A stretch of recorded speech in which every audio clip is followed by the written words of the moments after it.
the quiet town of Brantley, Cameron Vincent, born into wealth and privilege, lived a life that defied his background. Despite his opulent upbringing, he possessed an innate humility and integrity that endeared him to all.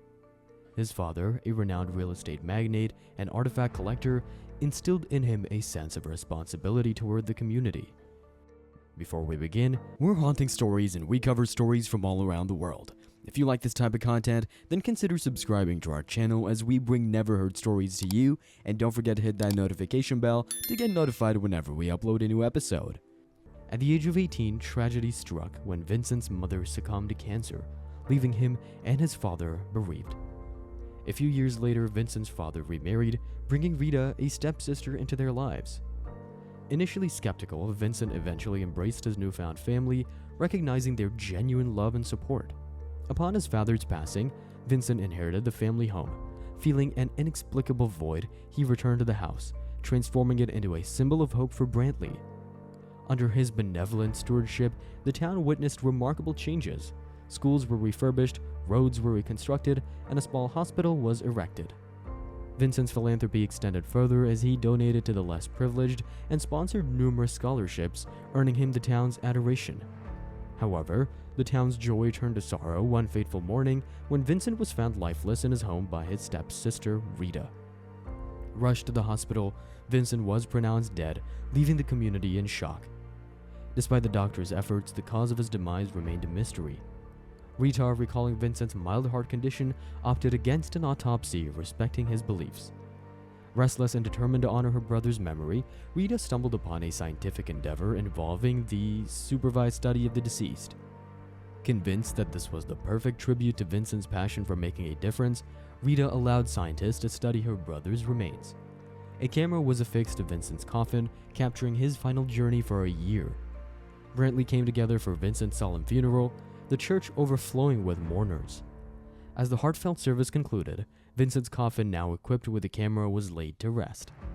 After Vincent's untimely demise, Rita, his stepsister, moved into his house, unaware of the storm that was about to engulf her. Meanwhile, a team of scientists eagerly awaited 7 p.m., the hour when Vincent's coffin would begin transmitting its first footage. As the clock struck 7, the camera came to life, capturing the eerie darkness of the coffin. Within moments, the scientists were stunned by what they witnessed. Hastily, they made a copy of the video and rushed to the local police station, their faces etched with disbelief. The following day, Rita, seemingly unaware of the impending storm, enjoyed a tranquil moment on the porch of her brother's house. Suddenly, the distant wail of a siren shattered the peace, and a police van screeched to a halt in her front yard.